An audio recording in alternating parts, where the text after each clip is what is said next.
புதினா ஆயிரத்துலாம் உன்னோட வேலை, அதெல்லாம் என்கிட்ட சொல்கிற? நான் தானே காலேருந்து செய்கிறேன். என்னம்மா சொல்கிற? நம்மளை வேலை செய்யணும், அவள் தானே வேலை செய்யணும். லீவில் இருக்கு சொல்லு சுபி. அம்மாக்கு ஹெல்ப் பண்ண. அம்மா பாவம் தான் நான் சொல்லுவேன். அப்பா பாவம், அப்பா பாவம் சொல்லு. அப்பா பாவம் பார்த்தல, போய் சொன்னா எல்லாரும் கேட்பாங்க. அப்புறம் அம்மா பாவமா அப்பா பாவமா? அப்பா வேலைக்கு போறாரு, ஆனா அவர் கம்ப்யூட்டர்லயே பார்த்துருக்காரு. அப்பா தான் நிறைய வேலை. நீ வேலை செஞ்சுட்டு ஹாயா படுத்து தெரிஞ்சுக்கோ. சரி கொடு, புதினா தானே ஆயிடும், கொடு. அம்மா ஆயிடும் வாடா. எனக்கு எனக்கு கட்டு சரியா எப்படி ஆயிடும்? ஒன்றும் இல்லை, பட்டு எடுத்துக்கணுமா? இலை மட்டும் நல்ல எடுத்துக்கின்னு அந்த எல்லாம் மட்டும் தான் பண்ணோம். இதை போட்டு இப்படியே வை, 3 பேருக்கும்.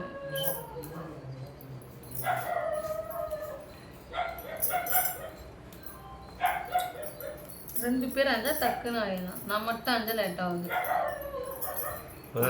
சொன்னா அப்பா பாவமா அம்மா பாவமா? இப்போ ஆஞ்சிட்டு நீ என்ன பண்ண போற? சுபியே, நீ இருக்கிற வரைக்கும் அவர் திருந்த மாட்டார். நீ தெளிவாக ஆகுற வரைக்கும். வேற தப்பா சொல்லிட்டேன். நீ இருக்கிற வரைக்கும் கேட்டுக்கலாமா? ஐஸ் வைக்கலாம் சுபி அப்பாக்கு. அதுக்கும் ரொம்ப ரூம்ல ஃபேன் ஓடுது. ஆமாம், நிறுத்துவா ரூமில் ஃபேன் ஓடுது பண்ணி நிறுத்திடுவோம். அங்கங்கே போட்டு விட்ருங்க, எனக்கு குளிர் எடுத்து விட்டோம்.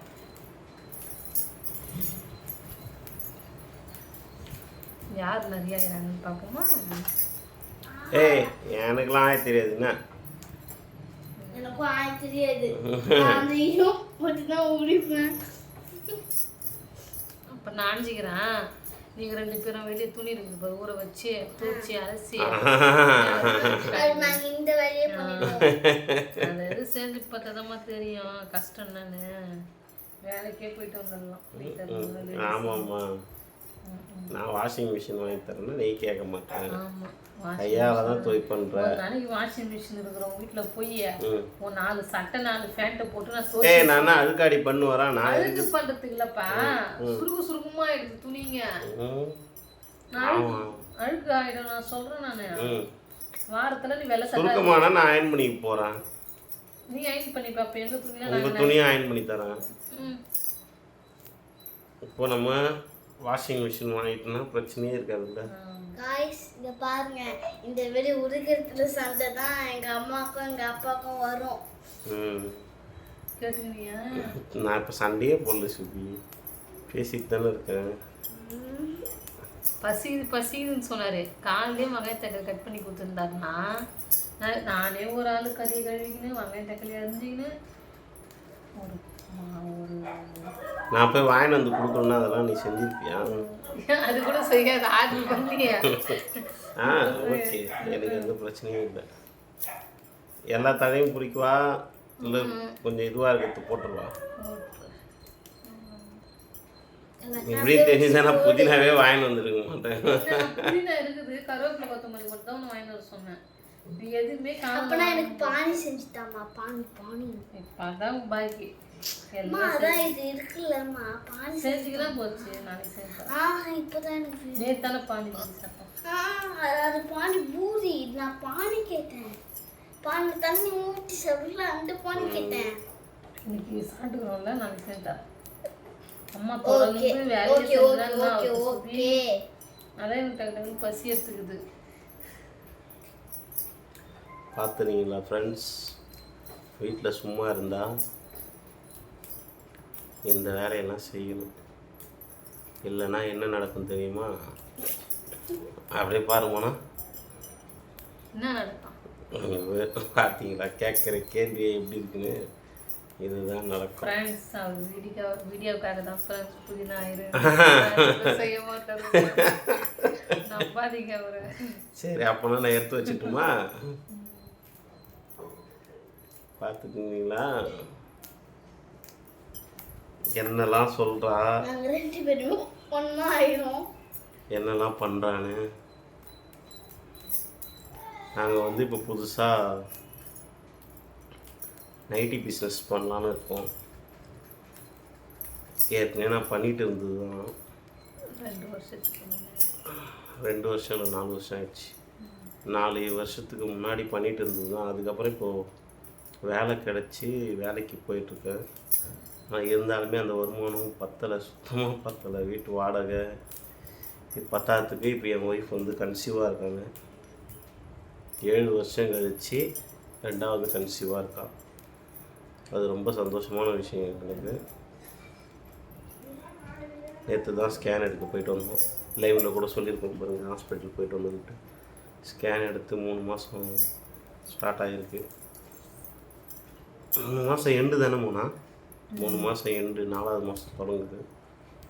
ரொம்ப சந்தோஷமாக இருக்குது. 7 வருஷம் கழிச்சு இப்போ ப்ரெக்னெண்ட்டாக இருக்கிறது. எங்ககிட்ட நிறைய பேர் கேட்டாங்க, உங்களுக்கு எந்த குழந்தை வேணும் அப்படின்னு சொல்லிட்டு. உண்மையாலுமே சொல்கிறேன், எந்த குழந்தையாக இருந்தாலும் பரவாயில்ல, பொண்ணாக இருந்தாலும் பரவாயில்ல, பையனாக இருந்தாலும் பரவாயில்ல, எந்த குழந்தையாக இருந்தாலும் நல்லபடியாக பிறந்தா அதுவே போதும். வேறு எதையும் நாங்கள் வந்து எதிர்பார்க்கல.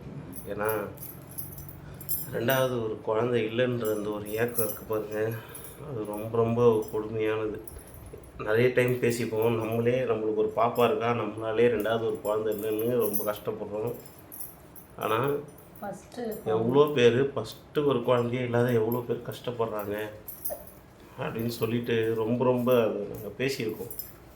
என் ஒய்ஃப் நிறைய டைம் அழுதுருக்கா, எனக்கு ஏன் இன்னொரு குழந்தை இல்லை அப்படின்னு சொல்லிட்டு. அதெல்லாம் லைவில் போயிட்டு தான் இருக்குது. எடு, அது வேற சொல்லாது. ஏன் சொன்ன என்ன இப்போ? ஏன் நம்ம கஷ்டம் நம்மளோட போட்டோம் இல்லை, ஷேர் பண்ணிக்கணும்ல. அப்புறம் ஒரு சிலர் என்ன கேட்குறாங்க, வாடகை வீட்டில் இருக்க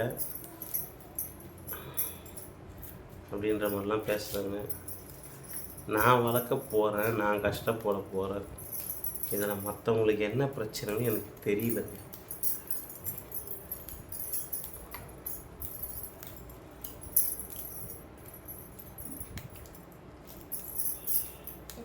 முடிச்சு போடுறேன். இலை மட்டும் போடுமா? நம்ம இலை மட்டும்தான் நம்ம போடணும். நாங்கள் தான் அதிகமாக உரிச்சோம். கொடுத்த இம்மா இதுவை தான் நீங்கள் இன்னமும் நான் இவ்வளோ காலி பண்ணிட்டேன். ஆமாம், நாங்கள் வந்து அதை தானே காலியாக ஆச்சு. இப்போது நான் வந்து இவளை உங்கள் அம்மா வீட்டுக்கு போக சொல்கிறேன். நீ கன்சீவாக இருக்க, நீ அங்கே போ, அங்கே போய் இரு, இங்கே யார் இருக்கா, நீ தான் எல்லாமே செஞ்சுக்கிற, துணி துவைக்கிறா. நான் ஃப்ரெண்ட்ஸ், எனக்கு 12 hour டியூட்டி ஃப்ரெண்ட்ஸ், என்னால் வந்து வீட்டில் இருக்க முடியாது. நான் காலையில் பாப்பாவை ஸ்கூலுக்கு கூப்பிட்டு போயிட்டா அதோட ஈவினிங் அவளை கூப்பிட்டு வந்து வீட்டில் விட்டு போகிறதுக்கு மட்டும் வருவேன். வந்துட்டு அவளுக்கு என்ன ஹோம் ஒர்க்கோ அதெல்லாம் கொஞ்சம் சொல்லிவிட்டு திரும்பி ரிட்டன் நான் கடைக்கு போயிடுவேன். 9:30க்கு போனால் நைட்டு வர 9:30 ஆகும். அதனால் சமாளிக்க முடியாது. அவங்க அம்மா வீட்டில் அவங்க அம்மாவும் அவங்க அப்பாவும் மட்டும்தான் இருக்காங்க. அவங்க அக்கா தங்கச்சிங்க எல்லாம் கல்யாணம் பண்ணி தனித்தனியாக இருக்காங்க, தூரமாக இருக்காங்க. ஸோ அதனால் நீ அங்கே போய் இருந்தா அது கேட்கவே மாட்டான். இந்த வீடியோ பார்க்குறவங்க கொஞ்சம் அவனுக்கு புத்திமதி சொல்லுங்களேன். நான் எனக்காக பேசிகிட்டு இருக்கேன். அவன் என்ன நினைக்கிறா, நீ நான் அங்கே அனுப்பிச்சிட்டு நீ இங்கே ஜாலியாக இருப்பேன்னு நினைக்கிறா. ஒரு நாள் அம்மா அப்பா மட்டும் தானே இருக்கிறாங்க, நீ வந்துரு. அது சொல்லுங்க ஃப்ரெண்ட்ஸ், எங்களை அங்கே விட்டுட்டு இவருக்கு ஜாலியாக இருப்பேன். நாஸ்தி பண்ணி வைப்பாரு. ஒரு நாள் உங்கள் 2 பேரும் என் கூட இல்லைனாலே எனக்கு தூக்கமே வராது. வீட்டில் வந்து இரு, நாங்கள் ஆயெல்லாம் திட்டு தான் நான் ஏன் இங்கே வரேன்ட்டு. அது அப்பாவுக்கு அசிங்கன்றதை விட அது ஒரு மாதிரி இதுவாக இருக்கும், கூச்சமாக இருக்கும். அங்கே வந்து இருக்கிறது அது நம்மளுக்கு செட் ஆகாது. உங்களை ஏன் இப்பயும் அங்கே அனுப்பாமல் வச்சுருக்கேன்னா, அங்கே வந்து ரெஸ்ட் ரூம் வந்து வெளியில் இருக்குது. அவங்க சொந்த வீடாக இருந்தாலுமே ரெஸ்ட் ரூம் வெளியில் வச்சு கட்டியிருக்காங்க. லாஸ்ட்டாக இருக்குது. அதனால தான் உங்களை அங்கே அனுப்பாமல் வச்சுருக்கேன். ஆனால் இப்போ அம்மா அங்கே போயிட்டான்னா உடனே அங்கே ஸ்டெப்ஸ் இருக்குல்ல, படிக்கட்டு இருக்குல்ல, அங்கே ஒரு பாத்ரூம் கட்டிடுவேன். கட்டிட்டு அவளுக்கு அங்கே ஃப்ரீயாக போயிட்டு வர ஏற்பாடு பண்ணிடுவேன். அவ்வளோ தூரத்தில் விட மாட்டேன். அதேமாரி அதுக்கப்புறம் வீடு காலி பண்ணி ஆயிரத்துக்கே போயிடுவேன். பார்க்கலாம். அந்த வீடு அப்பா வாங்கன்னா மேலே கட்டிக்கலாம்ப்பா, நம்ம அழகாக இருக்கும் மேலே. பேசிக்கிட்டே இருந்தேன், விட்டம் பாருங்க.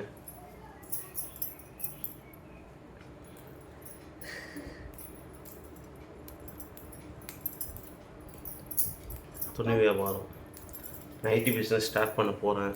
எல்லோரும் கொஞ்சம் சப்போர்ட் பண்ணுங்கள். ஏன்னா நீங்கள் எல்லாம் கொஞ்சம் ஆதரவு கொடுத்தீங்கன்னா எனக்கு கொஞ்சம் நல்லாயிருக்கும். கொஞ்சம் இன்கம், கொஞ்சம் ஏதாவது ஒரு இன்கம் சைடில் வரணும் இல்லையா? எதுவுமே பண்ணாமல் வேலைக்கு மட்டும் போயிட்டு வருது. இப்போ நான் ஒரு ஆள் தான் சம்பாதிக்கிறேன், என் ஒய்ஃப் வந்து வீட்டில் தான் இருக்காங்க. அது வந்து நம்மளுக்கு கொஞ்சம் அவளை வேலைக்கு அனுப்பணுன்றதுலாம் என்னோடய எண்ணமே கிடையாது. இது வரையும் கல்யாணம் ஆகிட்டு 8 வருஷம் ஆகுது. இது வரையும் நான் அவளை எங்கேயும் வேலைக்கு அனுப்புனதில்லை. நானே தான் எல்லாத்தையும் பார்த்துக்கிறேன். இதுக்கப்புறமும் அனுப்ப போகிறது இல்லை.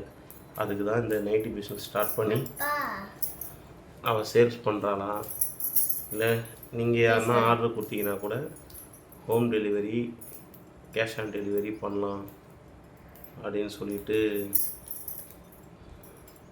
ஒரு முடிவு எடுத்துருக்கேன் ஃப்ரெண்ட்ஸ். கேஷ் ஆன் டெலிவரி வராது. நீங்கள் பே பண்ணிங்கன்னா நாங்கள் வந்து அட்ரஸ்க்கு வந்து ட்ரெஸ் அனுப்பி விடுவோம். கண்டிப்பாக நல்ல விலையில் தான் கொடுப்போம். நீங்கள் ஒரு கடையில் போயிட்டு ஒரு 500 ரூபா கொடுத்து ஒரு ட்ரெஸ், ஒரு நைட்டி எடுக்கிறீங்கன்னு சொன்னால் நான் அதை என்னால் முடிஞ்ச அளவுக்கு நான் கம்மியாக விற்கணும். ஏன்னா இன்னும் நான் எந்த ஐடியாவும் இல்லை, ஸ்டார்ட் பண்ணுன்ற ஒரு எண்ணத்தை தான் இருக்கேன். அப்படி ஸ்டார்ட் பண்ணுற மாதிரி இருந்தால் கண்டிப்பாக குவாலிட்டி வைஸும் நல்லா தான் இருப்பேன். ரேட் வைஸும் மக்களுக்கு போயிட்டு கொடுக்குற மாதிரி ஒரு ரேட்டில் தான் நான் கொடுப்பேன். எனக்கு அதிக லாபம் வேணாம். ஒரு நைட்டிக்கு ஒரு 20-30 கிடச்சா கூட எனக்கு போதும் தான். ஒரு 10 நைட்டி விற்றா ஒரு 300 ரூபா, மாதத்துக்கு ஒரு 9000 ரூபா கிடைக்கும். அப்படி தான் நான் பிளான் பண்ணியிருக்கேன். அநியாயமாக ரேட்டு வச்சு விற்கிற மாதிரி நான் வந்து பிளான் பண்ணல ஃப்ரெண்ட்ஸ். கொஞ்சம் சப்போர்ட் பண்ணுங்கள். எங்களோட குடும்ப வளர்ச்சி வந்து உங்கள் கையில் இருக்குது, மக்கள் கையில் இருக்குது. அதனால் கொஞ்சம் ஹெல்ப் பண்ணிங்கன்னா நாங்களும் கொஞ்சம் நல்லா வருவோம்ல. என் பொண்ணுக்கு இது வரையும் எதுவும் பெருசாக எடுத்து வைக்கல. சம்பாதிக்கிற காசு எல்லாம் வீட்டு செலவுக்கும் இதுக்கு எல்லாமே தான் கரெக்டாக போயிடுது.